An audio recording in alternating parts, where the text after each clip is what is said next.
Investigations, Chris? Hi, Chris. This is Steve Javinsky returning your call. Oh, hi, Steve. Thanks for calling me back. You're welcome. Well, I will just be honest with you. I have gotten your name through an investigation that we're working connected with Prince. And I'm wondering if you have any contact with him or had contact with him at all. I worked with Prince for years.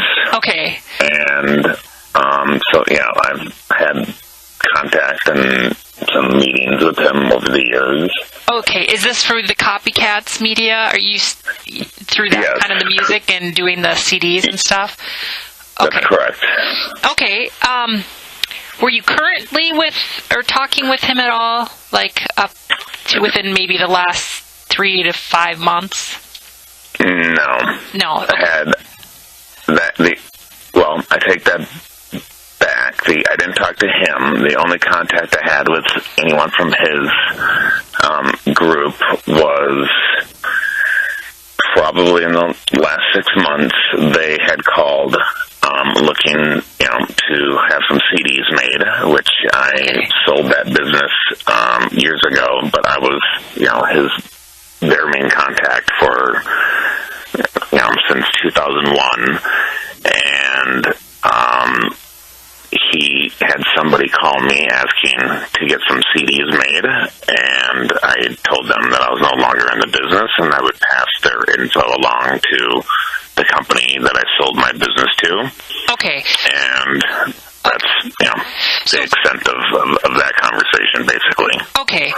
Yeah, your name had just come up, and so I was just trying to touch base with people that may or may not have still had some contact, and if they would have had any information. But you think you're saying 2001 was when you were doing the Copycat media? Or Well, that's when we first started working for him, and I worked on projects for him up through probably... So I sold the company in 2008, and I stayed on with Copycats for 6 years as president of Copycats for the company that bought them, the ADS Group, or Advanced Duplication Services, out in Plymouth, Minnesota. Okay. And so that was my last official day was August 31st, 2014. Okay. And so... And we did have, some communication, up until the end, on and off, about, projects that would come up. I'd have to look back and see, if we ran jobs for him or, how many conversations, I had with him or his people during that time, but it wasn't as active at that time as it was early on. Okay, that's okay. I was just trying to touch base. Obviously, we're doing an investigation into his death, and I'm trying to follow up with people that would have had contact with him. But from what I'm understanding is you hadn't had any contact since. Are you thinking 2014? Or except that 6 months ago you were contacted to make CDs, but it's right, like it was was very brief. I passed that along to the company I sold it to, like that day. It was on a weekend. Okay. And he reached out, or somebody reached out, and they needed CDs quick, so I contacted one of the principals over at ADS and said, "Hey, Prince is looking to get CDs made. I suggest you guys call them right away. Looks like, they want to do a nice large run. You can send me my commission check in the mail later." Got it. and so that was quick, but prior to that, in 2012, 13, and 14, I'm sure there were a handful of conversations and projects that either got completed or were discussed and designed. And, with Prince, things either, would start quickly and end quickly, or, it was always interesting. So, do you have have anything that, I guess, have you been following the news with his death at all? Of course. Okay. Absolutely. Do you have anything, Stephen, that you would think would be beneficial for us to know? Or any information of it, or any people that you think would be important for us to talk to?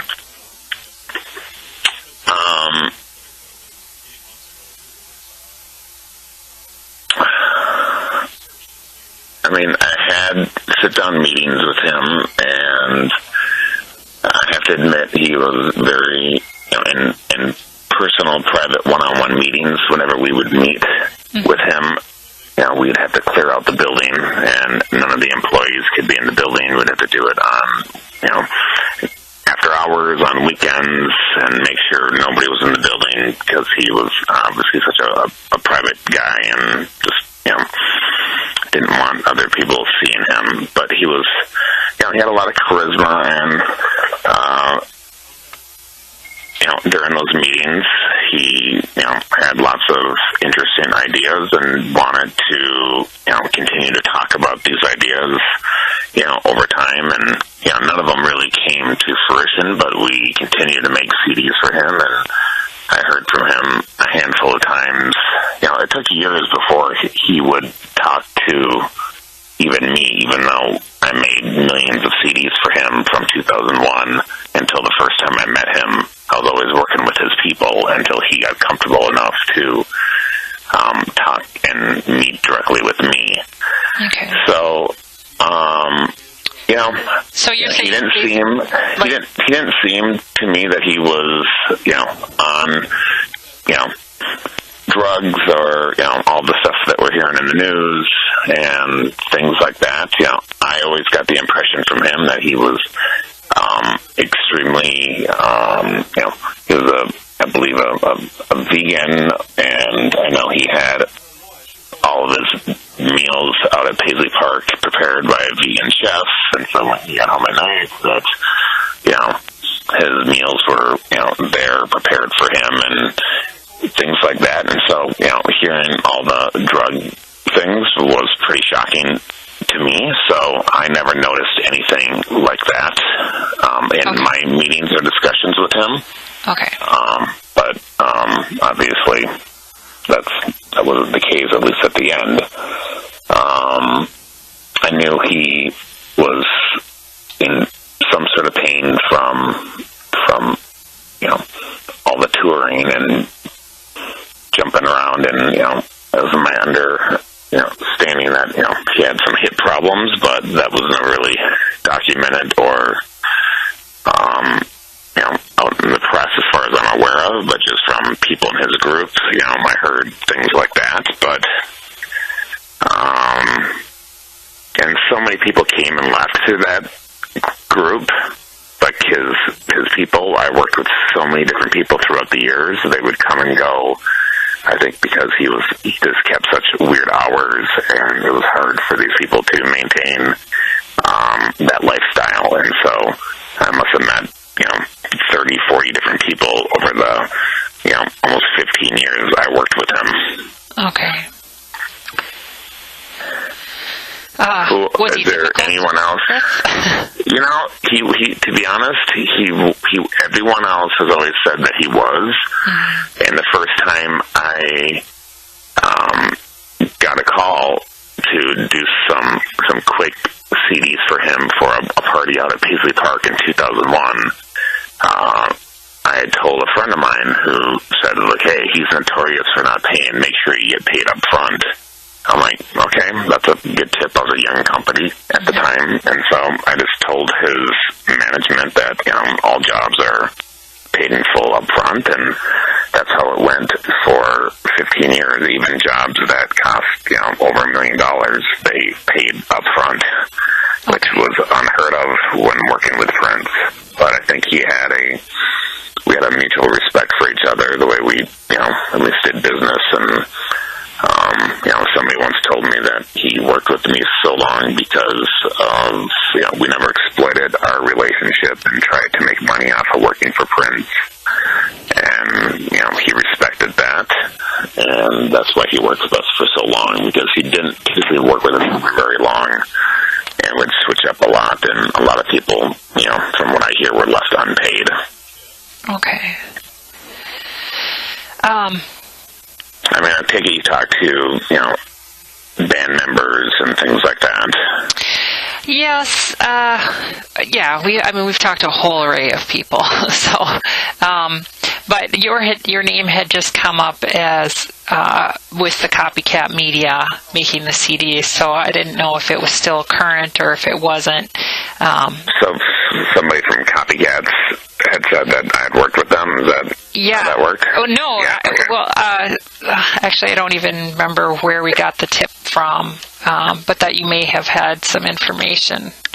I was expecting a call at some point, actually. Okay. Well, I'm here now, so is there anything that you think that, like I said earlier, anything that you think would be important for us that we should know with just your contacts and dealing or working with them, or anybody that you think was Kirk part of? I mean, did you know Kirk over the years? Yeah, a little bit. So full disclosure, I own a few businesses, and one of my businesses, my partner is Bobby Z, Robert Rifkin, who was the drummer for the Revolution, and was one of Prince's closest and oldest friends. And they were, do you know who Bobby Z is? No, I don't know who that is. That's not, I guess that wasn't a person, but I guess if you think that if he would have information, feel free to give him my number if he would be willing to talk to me and give some insight if he knew of anything. But go ahead. Yeah, so we're business partners in a company called CC Entertainment, and those two knew each other from before they were famous until the day he died. And, Bobby took it extremely hard. And, I just remember that day talking to him, he's just, I think he used the word, he was beyond devastated. And, I mean, I've never seen Bobby so emotionally, wrecked. And he, Bobby had a heart attack a few years ago, and Prince, was there for him and helped, I believe financially with some of it, because Bobby didn't have, maybe health insurance, or, I don't know the whole story, but there's definitely a history there. And out of all the people that are around today, Bobby probably knew him the best and maybe had, more communication with him, throughout the years, on and off throughout the years than anybody else. Like I said, people came and went, but those two, had always stayed connected, even though maybe they wouldn't talk for a year or two, but then they would, talk constantly for, a year. So, I'm just while you're talking to me, Steve, I'm just getting my phone list to see if he is somebody on my list here. But right, so he has a couple names, his stage name and his real name. And maybe that's what I'm trying to see if I can find. If you ask me to spell Rifkin, I'm not going to be able to do that for you. But what did you say? Rumkin? So his stage name was Bobby, and simply last name was Z, the letter Z. Okay. And he was the drummer for Prince and the Revolution. So that was back in the Purple Rain days. Okay. And he was, like I said, a drummer, and then his real name is Robert Rifkin, and I'm sure I can find that for you pretty quickly. Here, I'm still going through. Okay. Riskin, with an R. Rifkin, yeah.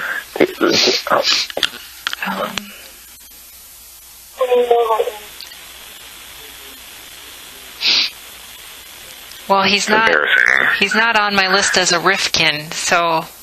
I got it. So his legal name is Robert B, as in Bob, Rifkin, and it's spelled R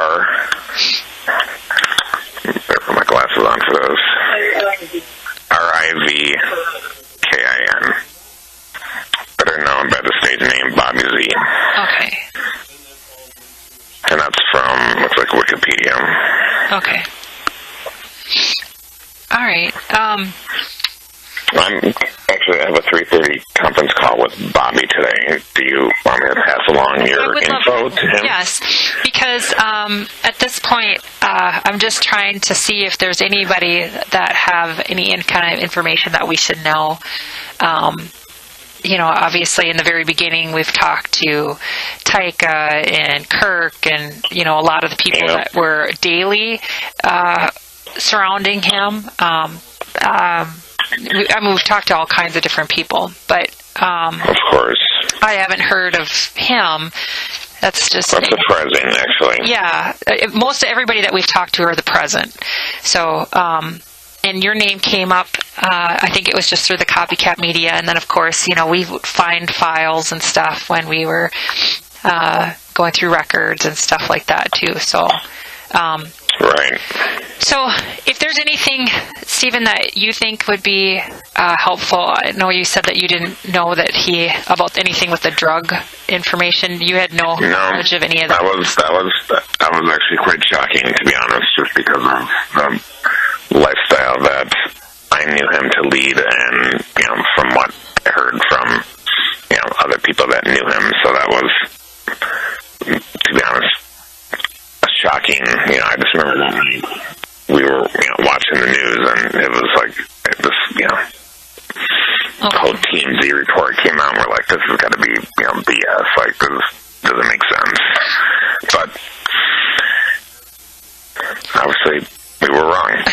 So